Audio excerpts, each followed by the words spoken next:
مولانا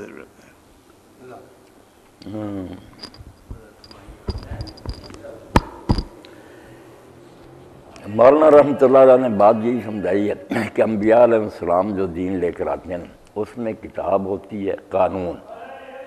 وہ ظاہری شکل ہوتی ہے کہ اس طرح یہ کام کرنا، ایک اس کی حکمت ہوتی ہے کہ اس حکم کا فلسفہ کیا ہے، کیوں یہ حکم دیا گیا، اس کی مسرت اور بہتری کے ساتھ سمجھائی جاتی ہے۔ جب تک یہ دونوں چیزیں رہتی ہیں لوگ قانون کو بھی پڑھتے ہیں، سمجھتے ہیں،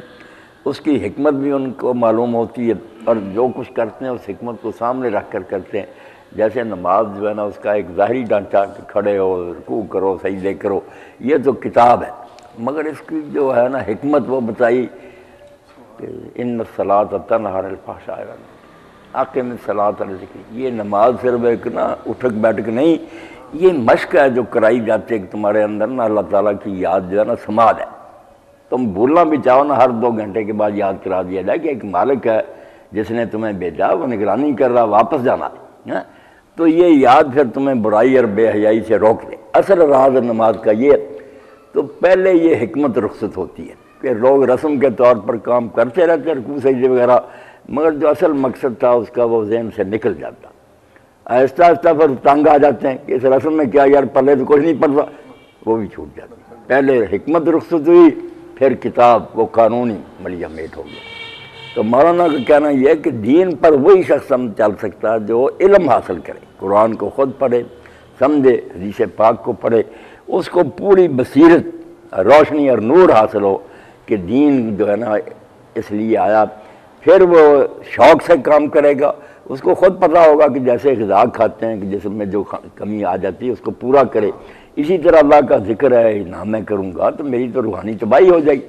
پھر کہنے کی ضرورت نہیں پڑتی، وہ لپکتا اس کی طرف۔ اور جب حکمت نہ معلوم ہو،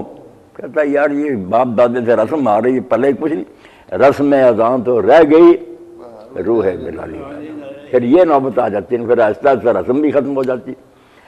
حکمت جو ہے نا اس کا سمجھنا کہ دین نے جو احکام دیے ہیں یہ صرف خالی خولی حکم نہیں، نہ ہم پر کوئی زبردستی مسلط کیے، ان میں سے ہر شے کی ایک روح ہے، وہ لذت محسوس ہو جائے نا تو آدمی پھر کہتا ہے یار یہ دین نہیں مجھ پر کوئی چپیک رہا، یہ تو میری اپنی ضرورت ہے، اس کے بغیر تو میں جی نہیں سکتا۔ حکمت نہ ہو تو آدمی کبھی کتاب پر بھی عمل کر رہا ہوتا مگر وہ سارے دین کو برباد کر رہا ہوتا۔ مولانا مودودی رحمۃ اللہ علیہ نے ایک واقعہ لکھا کہ تاتاریوں نے جب حملہ کیا، مسلمانوں کو قتل کرتے تھے، شرابیں پیتے، ایک جگہ وہ اکٹھے بیٹھے شراب پی رہے تھے، تو ایک آدمی نے کہا، امام صاحب کے ساتھی نے کہا نہیں انہیں منکر کرنا چاہیے، انہیں روکنا چاہیے کہ برا کام کر دیں، تھوڑا کلمہ پڑھ لیا تھا ہم تاتاریوں۔ امام نے کہا اگر اور ملتی ہے تو لا کر انہیں دو۔ اب یہ کتاب کے خلاف بات ہے، کتاب تو کہتی ہے کہ شراب حرام ہے، حکمت کہتی ہے کہ ان کو پلاؤ۔ امام صاحب نے کہا جب یہ ہوش میں ہوتے ہیں تو مسلمانوں کو قتل کرتے، یہ بے ہوش رہیں گے تو مسلمان تو قتل ہونے سے بچے رہیں گے، یہ حکمت ہے نا، اس کو کہتے ہیں حکمت۔ حضرت عمر رضی اللہ تعالیٰ عنہ کے پاس آئے غیر مسلم، اب قرآن میں ہے یہ بات، والمؤلفۃ قلوبہم، زکوٰۃ میں حصہ کر کیا کہ ان کے سرداروں اور بڑوں کو کچھ زکوٰۃ میں سے دیتے رہو تاکہ یہ اسلام کے خلاف زیادہ سرگرم نہ، مسلمانوں کو تنگ نہ کرے۔ یہ ایک سیاسی فنڈ ہے خفیہ جو امیر المومنین کو اجازت دی گئی ہے کہ ان کفار کو ہاتھ میں رکھنے کے لیے خرچ کرے۔ تو وہ آئے سردار، انہوں نے کہا رسول اللہ دیتے تھے، آپ بھی حضرت عمر ہمیں دیں۔ آپ نے کہا رسول اللہ دیتے تھے، یہ قرآن نے جب کہا تھا اس وقت اسلام کمزور تھا، ہماری مجبوری تھی کہ تمہیں دیں، اب اسلام غالب آ گیا طاقتور، کیوں دیں، ٹھیک رہنا تو ٹھیک رہو ورنہ ڈنڈے سے آپ کو ٹھیک کر دیں، یہ حکمت ہے نا۔ بعض فقہا نے اس کو ختم نہیں کر دیا کہ یہ 8واں حساب نہ منسوخ ہی ہو گیا، نہیں منسوخ نہیں ہوا، وقت کے حالات کے تابع ہے، اب بھی ضرورت پیش آ جائے ہم یہ کر سکتے ہیں، ضرورت نہ رہے ختم کر دیں۔ تو جو لفظوں پر جمع رہتا ہے، سینٹ پال ٹھیک ہے اس نے گمراہی عیسائیوں میں پھیلائی، مگر یہ فکرہ اس کا بہت عمدہ ہے کہ الفاظ جان لیوا ہوتے ہیں، معنی جان بخش ہوتے ہیں۔ الفاظ پر آدمی صرف اڑ جائے نا وہ کبھی تباہ کر کے رکھ دیں گے، اور معنی پر نظر رہے کہ اصل غرض کیا تھی اس حکم کی، وہ جان بخش ہوتے ہیں، اس کے سے روح کو نا لذت ملتی ہے دین پر آدمی کے۔ تو مولانا کا یہ سارا جو سمجھانا یہی ہے کہ اسلام پر عمل بغیر بصیرت کے، بغیر علم کے، سمجھنے کے نہیں ہو سکتا۔ اگر صرف باپ دادے کے پیچھے لگ کر کرتے رہنا، وقت آئے گا کہ تم مکتا جاؤ گے کہ یار ہمیں تو سمجھ نہیں کہ یہ کام کیوں، کیا فائدہ ان کاموں کو، چھوڑ جاؤ گے۔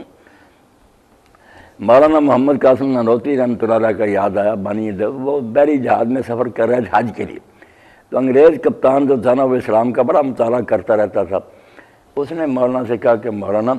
آپ کا سارا دین جو نا مجھے بہت مقبول نظر آیا، کہ ہر شے واقعی دی چاہتا کہ روزے سے ٹریننگ ملتی ہے، زکوٰۃ دی ہے، مگر یہ حج میری سمجھ میں نہیں آیا کہ کیا ہے، آپ اچھے بڑے ہیں، بار بڑھا لیتے ہیں، اس وقت احرام بھی بڑا لمبا ہوتا تھا نا، میلے کچیلے وہاں جا کر چکر لگاتے ہیں، کنکریاں مارتے ہیں۔ مولانا نے کہا کیپٹن صاحب اب میں انگریزی نہیں جانتا، آپ اتنی اردو نہیں جانتے، کیا سمجھاؤں، ورنہ آپ یقین جانے جو اسلام میں کام کی بات ہے وہی نہیں آپ کو سمجھ میں آئی۔ جو چیزیں آپ نے سمجھ لی نا، نماز روزے وغیرہ، وہ آپ نے سمجھ لی جو اصل تھی بات، کہ بندہ جو ہے نا اس کی ہیں دو حیثیت، ایک یہ غلام ہے اللہ تعالیٰ کا، غلام کا کام ہوتا ہے اس کے سامنے سر جھکائے، ادب کرے، تعظیم کرے، حکم مانے، یہ غلامی ہوتی ہے۔ ایک درجہ محبت کا ہے کہ اللہ تعالیٰ صرف حاکم نہیں ہے ہمارا، اس کے جو اچھے اوصاف ہیں نعمتیں، اس سے محبت انسان کے دل میں پیدا ہوتی ہے، محبت جنون چاہتی ہے۔ غلامی اور بندگی جو ہے نا وہ قانون ہے، ادھر جو ہوتا نا پھر عشق، وہ تو دیوانہ ہوتا، وہ تو محبوب کا گھر جو ہے اس کی ایک ایک دیوار سے چمٹتا ہے، اس کے دروازے کی طرف دیکھتا ہے، کبھی پہاڑ پر چڑھتا نظر دوڑاتا کہ میرا محبوب ادھر تو نہیں ہے۔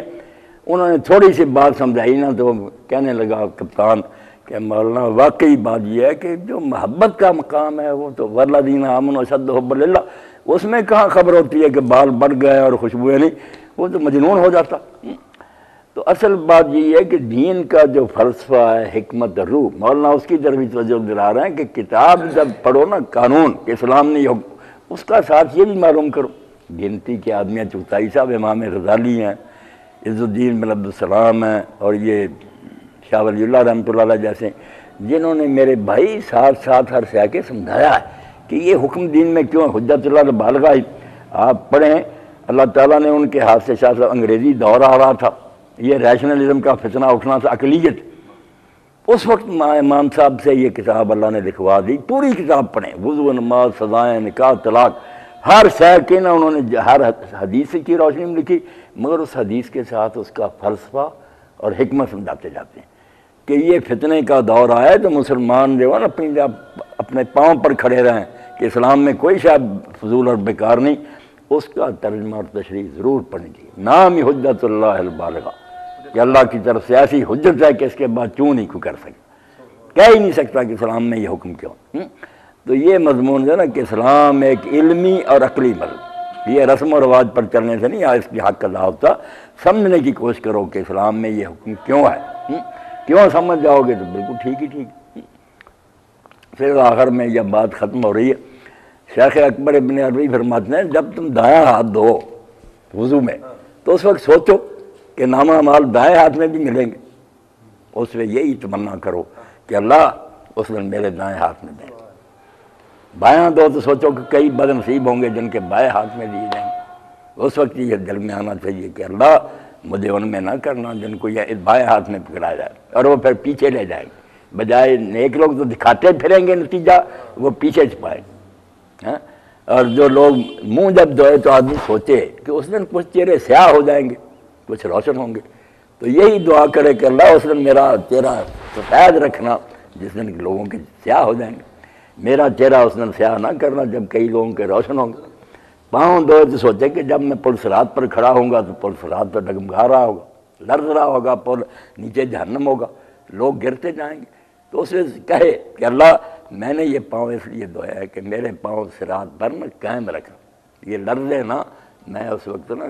چلتا چلتا جنت تک پہنچ، یعنی ہر بات جو ہے اس کو جب سوچے آدمی۔ ہاں اسی لیے علامہ ابی لکھتے ہیں شرح مسلم میں کہ نیک لوگ جب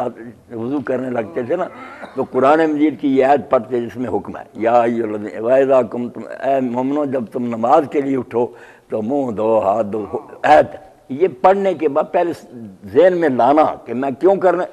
حکم دہرانا اور بعد میں کہنا نام یا رب نام یا ہاں میرے رب میں تعمیل حکم کے لیے تیار ہوں. یہ وہ باتیں ہیں جو غذا ہے دین کی روح. اب جب یہ نہیں رہتی، رسم رہ جاتی ہے، تھوڑے دن زبردست جان بچے سے نماز پڑھاتے ہیں، پھر وہ تنگ آ جاتا ہے کہ یہ کیا کرتا ہے، چھوڑ جاتا. تو چلو کچھ بیان ہو گیا. اب ایسے آپ نے اندازہ ہی لگا دیا کہ سب کچھ کرتے وقت میدان حشر کو یاد کرے کیا بنے گا. کتنے ہوں گے بیچارے جو جل رہے ہوں گے، سایہ ہی نہیں ہوگا. آدمی سر پر ہاتھ پھیرتا ہے کہ اس دن اپنے سایہ ذل رحمت میں مجھے ڈھانپ لینا اور میرے سر پر اپنا ہاتھ رکھ دینا. عرش کے نیچے اللہ 7 گروہوں کو سایہ دے گا. یہی کہتا کہ میں بھی ان خوش نصیبوں میں سے.